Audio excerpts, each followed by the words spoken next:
Is there any disturbance? Hello, everyone, and welcome to today's session. Today is day 3 and the final day of this boot camp.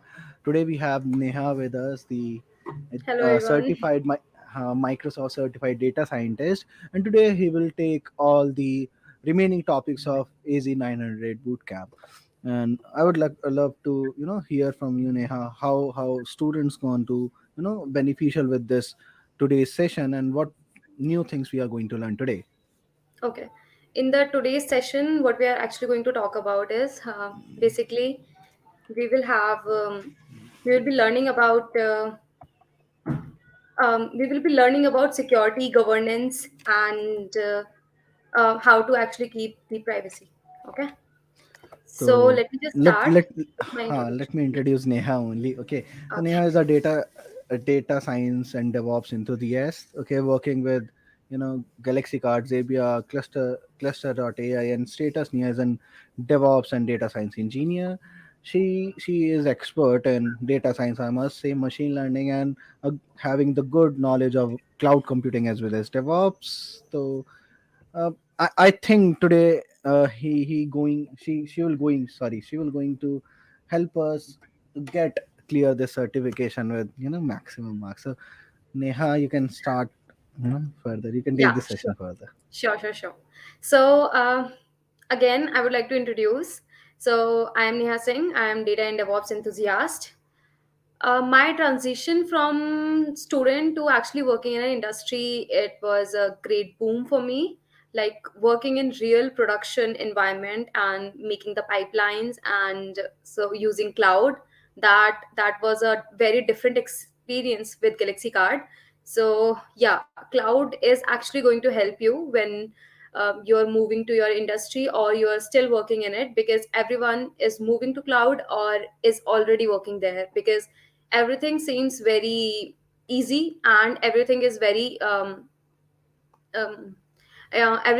easy and everything can be done very with all the production level things and at a very faster pace, and it can reduce the charges as well. So economy is a major thing for everyone, right? So today's agenda is we will be talking about general security and network securities, then identity, privacy, and compliance features, and how can we actually manage our cost. So yes, talking about general security and network security. So first question I can think of is why we actually need security. When we are out there in public, we have our WhatsApp. We have seen many times that WhatsApp will be sharing or storing our data and information. So uh, some people were very curious about like whether our chats will be leaked or our communication can be heard. So that is very similar to this. WhatsApp is another organization, it has its own startup, and here when we are moving to cloud, our data is somewhere we don't know. We have some addresses, but we actually don't know like where physically it is present, right? So the security is always in our mind when we are working with cloud, so that's where it actually happens. So another thing is why where does this security we need the security at application data and the network layer. Either you're working with your application or you have some of your data, or there is something as network, whether people can come inside our application or can reach our data or not, right? We heard about the Zomato data breach, right? Where people were able to access their email id and the amount at the time and the amount of orders they have actually done. So that was one serious thing where 17 million users data record was stolen. And imagine your only the order details were lost. What if your credit details were information was stolen? It would be like very bad, right? So that's where we need security, because we are sharing our information in the cloud, and security there comes that we need a secure layer. after every application or data layer or network layer, like there can be various layers to your application or however project you're working on, right? So one thing we have in Azure is Azure Security Center. It is a monitoring service that provides visibility for your cybersecurity policy and control across your all services. So, how it helps you? It helps you by automatically applying security settings. If you don't have some security already in place, so it will automatically apply some basic ones. It will provide you recommendation that you should have this one also with the other one so that your application is more secure, right? Or it will continuously monitor your resources so that if one application is not working fine, then it can show you some alerts that this should be done, or you should remove this service, or you should do something else maybe. It will perform automatic security assessments, so it can from its end check whether your system is working fine or not. If it's not, then what it can do, it can send you another alert that this is where we tried to run our application and it's not working now.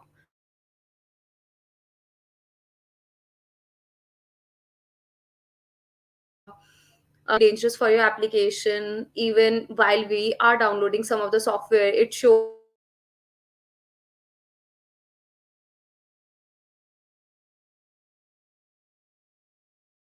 being used in Azure Security Center, where they also we have something as a resource security hygiene. It helps you in checking the health of the your resources, like how good they are after the all the security that you have in place.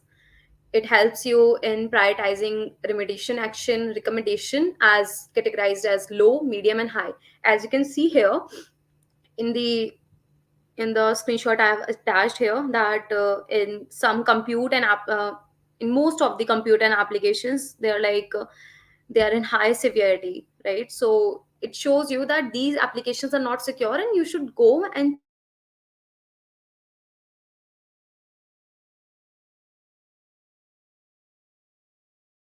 secure score.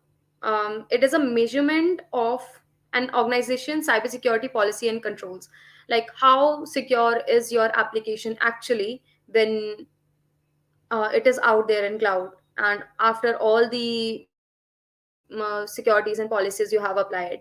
So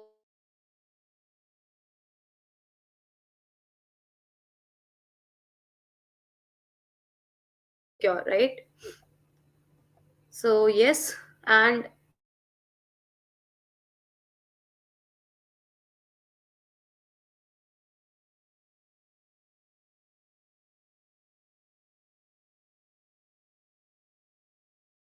I think Neha, your voice is security not of audible. Azure Hello, resources. So you have only one place hello, Neha.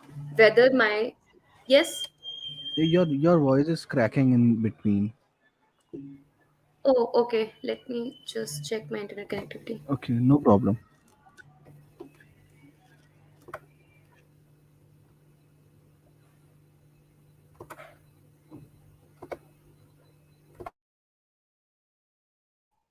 Guys, wait for a while. We are resolving all the issues.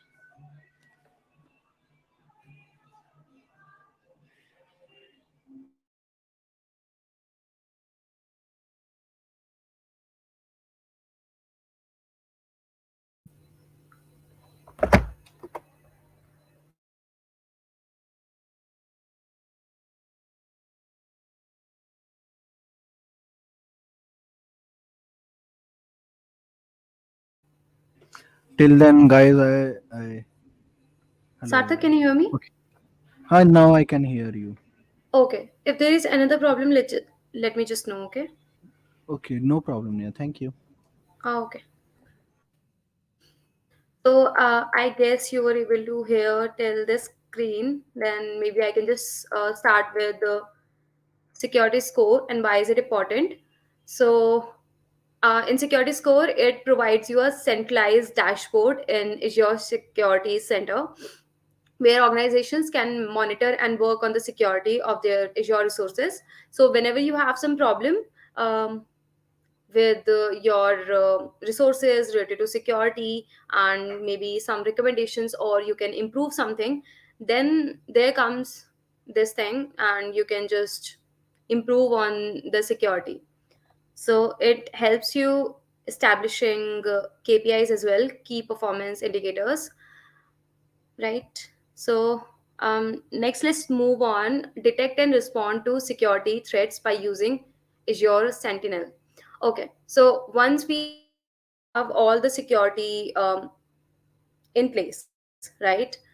Then what we need to do, if we have anything, if we have detected that something is wrong about our system, then there is something as security threat and you can work on it, right? You have to respond to it, how you are actually going to plan to work on it.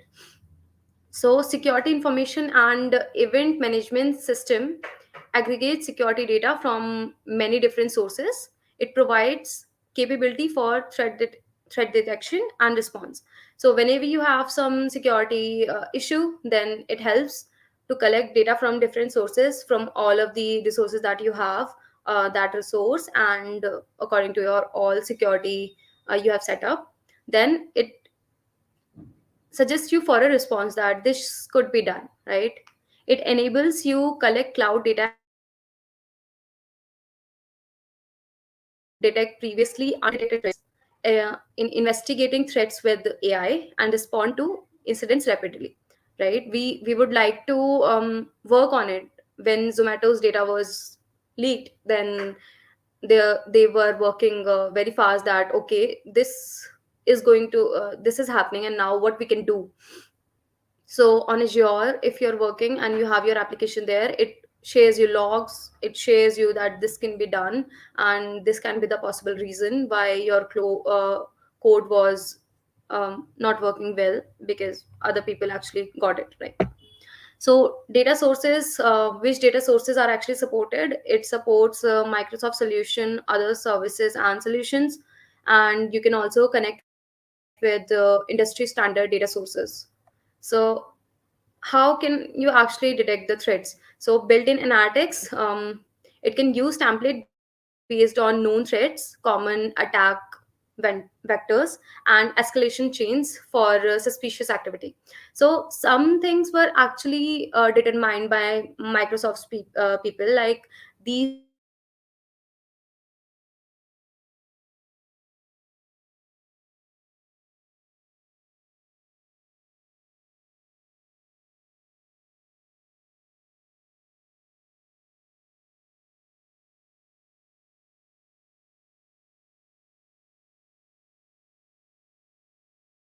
are uh, system, that this is my use case and this is how I would like to, these are all kind of detects that threats we can face, and this is how we would like to detect them.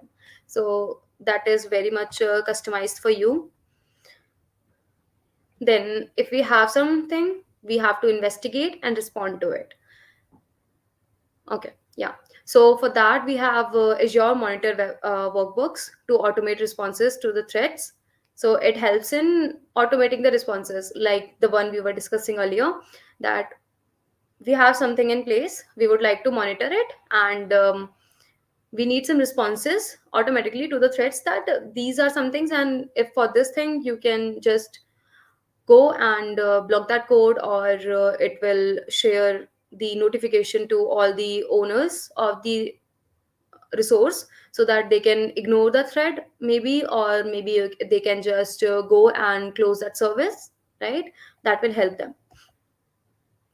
So this is one investigation graph where we have some examples, like this is how the detection was received, and that's how the people are actually getting notification, and whether they are accepting it or removing it. Store and manage secrets by using Azure Key Vault. So yeah, that is another thing for us, that not a single person is working on cloud, right? Or in even in any organization nowadays, we want a group of people, they are coming and they are working together, and so we need a lot of passwords and their encryption keys or certificates that we need to save somewhere so that no one has to really remember them, or they can be automatically logged in. So that's one thing, and that's why we need a key vault, which is a secure place where, in a cloud service for storing an application's secret in a single central location.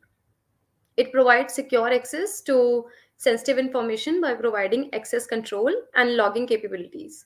So, whenever you want a place for storing your credentials and your encryption keys, you can just go and have a place to store them, right? Even if those are lost, that means your whole production server and your developer system, everything is gone. So, that's where we need it. It can help you with managing secrets. So yeah, right, that's one thing we know, that it helps us as managing and storing the secrets. It helps us in managing encryption keys, SSL and TLS certificates, like all the certificates that you need for the secure socket layer or transport layer security. It saves there. Store secrets backed by hardware security modules as well. So that's all where Azure Key Vault come and rescue you for not remembering, or maybe having a safe place where you can have your all things and secured. What are the benefits of Azure Key Vault? So centralize application secrets, securing securely stored secrets and keys, access monitoring and access control, simplified administration of application secrets, integration with other Azure services. So, saving a lot of secrets for you and a lot of things for you, right? Uh, Host your Azure virtual machine on dedicated physical servers by using Azure Dedicated Host. So yeah, at times you might think that why am I sharing, like, we know that, right? We have a physical place on our cloud where uh, which is a very huge physical server, and there very small chunks are provided to, like, the amount of chunks are provided to the people who need them. So that is a physical single server, for a specific location, right? Where a lot of, for a lot of people, portion of it is provided. But what if for your production you would want a place where you only want that my system storage should be provided there? I want a single server. So that's where comes your dedicated host. It gives you visibility into and control over the server infrastructure, like whatever kind of infrastructure you want that's running on your Azure VMs. Helps in address compliance requirements by deploying your workloads on a isolated server. So it will be an isolated server for you. Lets you choose a number of processors, server capabilities, series, and VM size. So everything you would want for you, that will be provided for you, right? It will be a isolated server. Describe identity governance, privacy and compliance. So yeah, we are on the next like the second part of our today's talk, where we will be talking about identity, governance, privacy and compliance. So what is identity? Identity is the has become the primary security boundary. Like, as we have discussed that there are many people working in an organization, or even in cloud we have a lot of people using a particular resource, or group of developers or security people and others. Just give me a sec.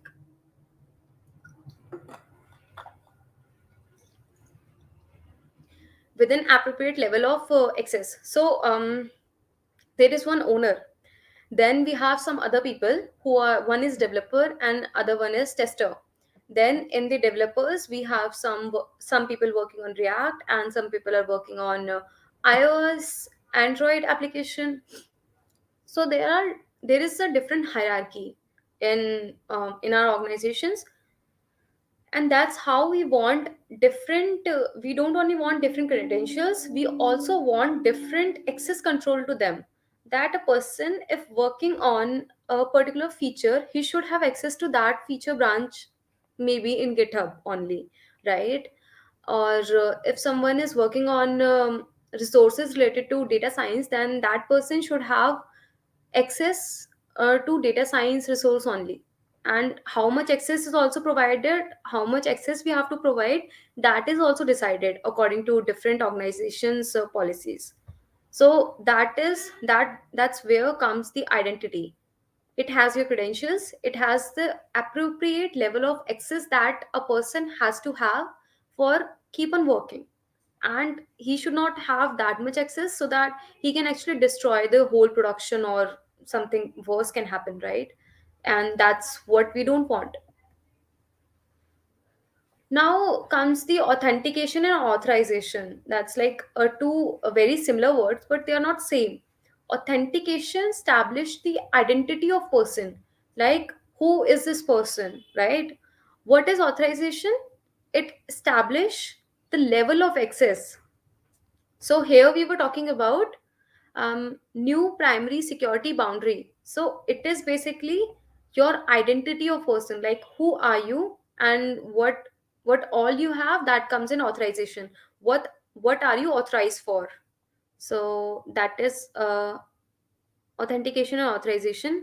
How are they related? You can see this thing, that authentication is one person's card. This is your card, and this is your that's how you're authenticating yourself, that okay, you belong to this organization. Here we have tailwind traders, so this Robin is belonging to this organization. What all, what all authority he she has is for app and resources, data and access level. So these are like different level for what you have authority. So what is Azure activity directory? This is another thing, like it is cloud based identity and access management service. So yeah, we were talking about identity and how can you manage authority for a person. So it is this is your active directory. And how is it different from active directory? So on Windows we had something for named as active directory. So it was particularly for the physical and on-premise systems, and Azure AD is particularly for cloud-based identity. With Azure AD you can control identity accounts. Hmm.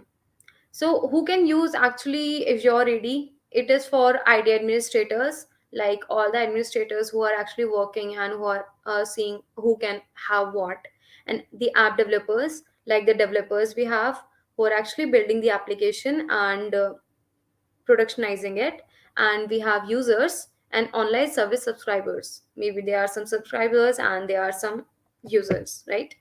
What services does Azure AD provide? It helps in authentication, single sign on, application management, and device management.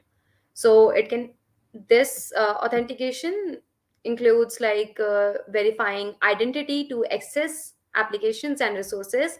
Single sign on enables to remember only one username and one password to access multiple application.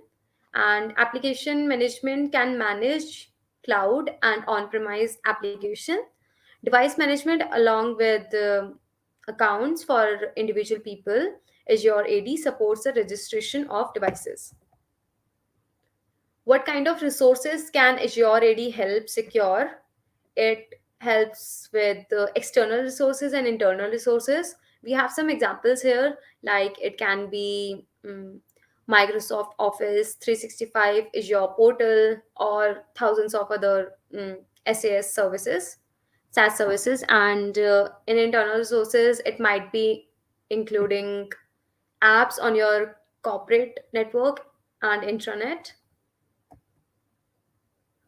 What are multi-factor authentication and conditional access? So multi-factor authentication, it's like you are authenticated one time, and now what you're going to do is not only one, you for some major accounts, like in our phone also, right? We have one on the homepage, and maybe other people might be having for their applications as well, on their WhatsApp or something they have private.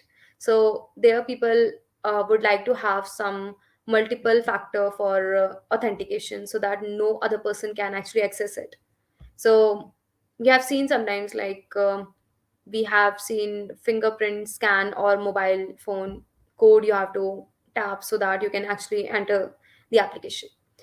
Conditional access is a tool that Azure AD uses to allow or deny maybe access to resources based on identity signals.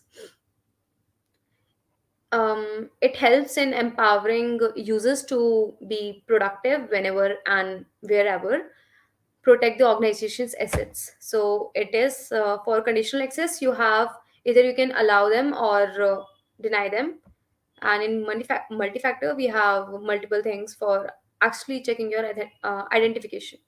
So when can I use conditional access? So that's when you require multi-factor authentication. Maybe you need access to services only through approval client, or maybe you require users to access your application only from managed devices, or you want to block some of the users, some of the untrusted sources or users, right? From where you wouldn't like that people from this location are actually not coming, so they should be blocked. Yeah. So now we are going to talk about the third aspect of our today's talk, and third and the last one is your cost management and the service level agreements. So yep. So now we have Azure, we have the cloud, we know it is secure, we know how to secure it, or we know how to manage people and whom to give how much access and which resources to give access for. Now we have all this data, but we want to know how much are they actually going to cost us, because revenue is a big measure for anyone's success, right? So compare cost by using the total cost of ownership calculator. So it helps you in estimating the cost saving of operating your solution on Azure over time. So simple thing, right? Um, it helps you in estimating the cost. So whatever you were having from like last 1 month or last 1 week or maybe annually, that this is the cost you are getting. So you have everything available on a single place and for your solution. Okay, with TCO calculator, you enter the details on of your on-premise workloads. You can review the suggested industry average cost. That this is the average cost on your average cost which is already found in industry, like these were the trends. And you can that cost can actually include electricity, network maintenance, and IT labor. It can also present you with a side by side report, so you have the report as well. So how do you actually calculate this TCO, right? So in that you need to define your workloads, that these are the number of CPUs I want, these are the number of services I want. uh, so that helps you. Firstly, you are going to define them, and then you can adjust your assumptions, like this is the cost and these are the resources, or maybe there can be some other factors also. At the end you can review the report. Okay, these are the services I need, and these are the services that maybe in further, like we can do about. What workloads you define, you can define with your servers, database, storage, and networking. How do you actually adjust your assumptions? You can specify whether you need to replicate your storage to another Azure region for a greater redundancy. So it can also be like you have everything on premise and you are trying to move it to cloud, right?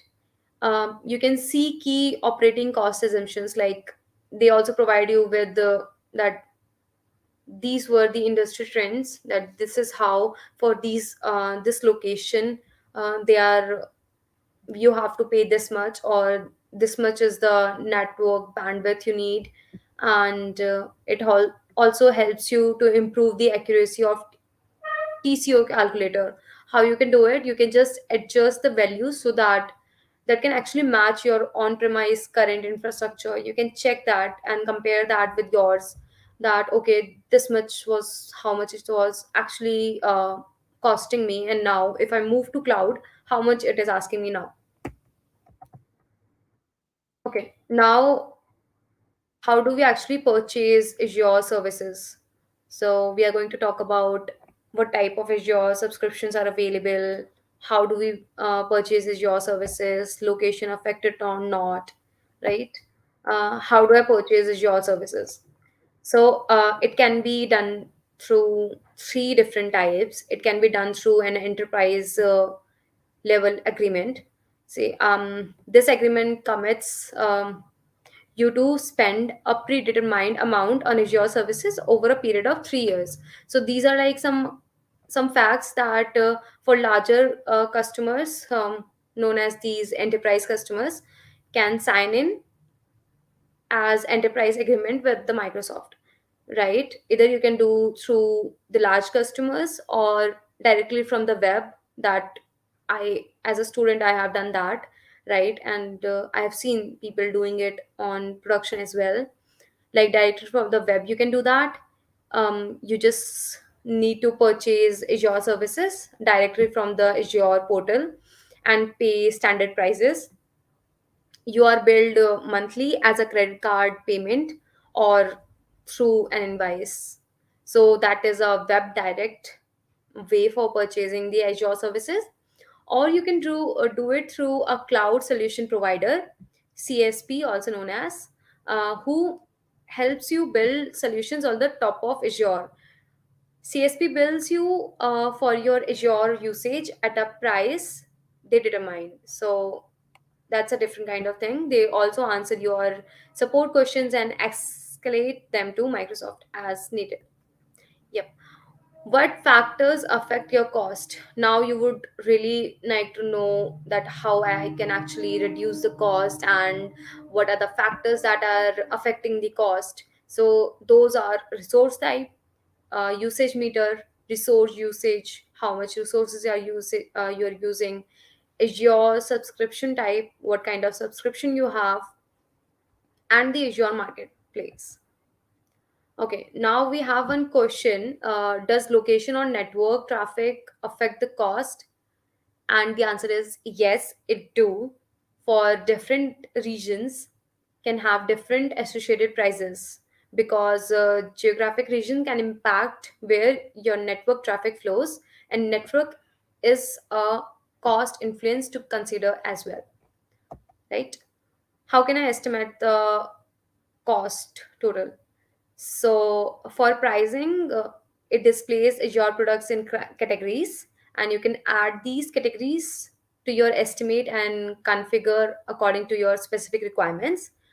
You then receive a consolidated estimated price. Like it is simple as you have some categories, and now you have to they are estimating and configuring according to your specific requirements, and then you have a estimated amount that this is the amount. So that's how you can estimate that.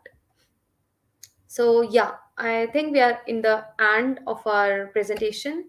So I am open to some questions if anyone has. So it would be great if you can ask your questions, if you ask your query related to today's session. Okay. And yeah, you take these questions. I share the form, feedback form, Yeah, so that everyone can fill that. I'll do that. I'll do that. Just give me a second. I'll check those Okay. questions on live chat. Okay. Okay. Um,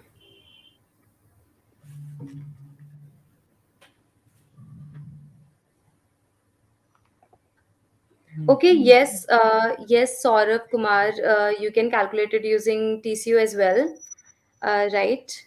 It helps you in, we had the earlier things and now we are just doing it. So yes, you can do it with that. uh Okay, so just for how you can be the part, how you can grab the certification voucher from our side. Let me tell you the procedure and a brief that how you can do this, guys. I will share the feedback form in your respective groups, WhatsApp groups, which we have made. Okay, you need to complete the feedback form for today.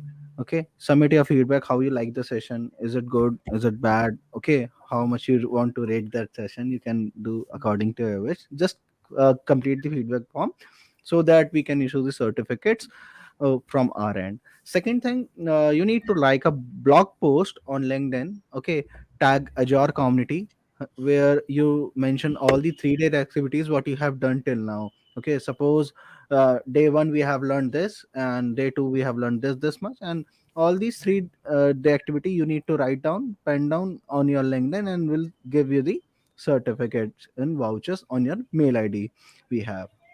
Okay, guys. So that's all for the today's session. If you have any doubt, any question, you can ask.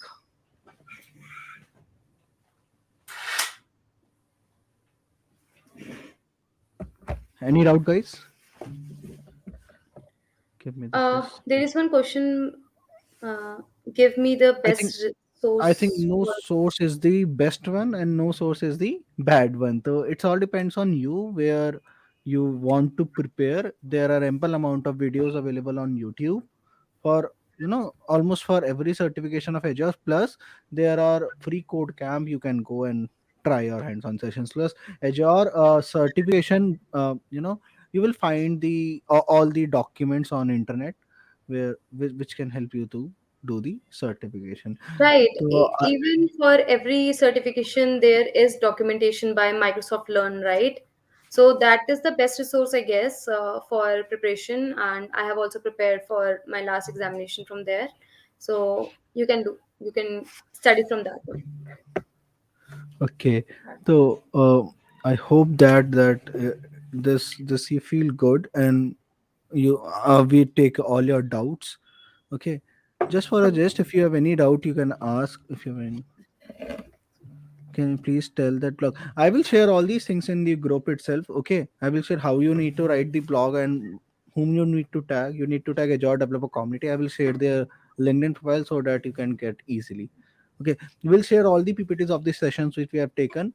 We'll share all the resources in on our WhatsApp group. No problem. No problem. So Yeah. thank you all for this certificates and PPT. Certificates and PPT you will get on our WhatsApp channel. That's not an issue. If you are not on my WhatsApp, if you are not on our WhatsApp channel, let me share you We can my update LinkedIn so it that here in the description as well, right? exactly we can hear update it in the description as well, or you can ping me on my LinkedIn so that I can share you. Okay. This is my Okay. LinkedIn ID. Let me share Neha as well, so that if you have any doubt regarding certification or you need any help regarding certification, so you can take that. Guys, we'll also provide the certification support to everyone. Okay, those who will get the certification will help them to crack the certification with the maximum marks. Okay, so she's the upcoming data scientist, I think. Yeah, your PPT will share on your uh, WhatsApp. Okay, we'll share on your WhatsApp. No problem. Links for feedback. Links for feedback will send all the links of the feedback in the WhatsApp groups. Just wait for 15 minutes, and you will get everything on in this. Thank you, everyone. Thank you for this wonderful workshop. It's a great 3 days boot camp with Neha, Shetej, and Devansh. Thanks all of them. Thanks to CSI, UPS, ACM, Graphic Era, and Coach for being such a great collaborators. Thank you, Azure developer community. Again, you guys rock you rock this stage. Okay. So Thank you. okay, we'll provide the LinkedIn profile of all the mentors on our link on our WhatsApp group as well. Huh. You are not on WhatsApp group. You can join Neha, or you can ping to me or Neha.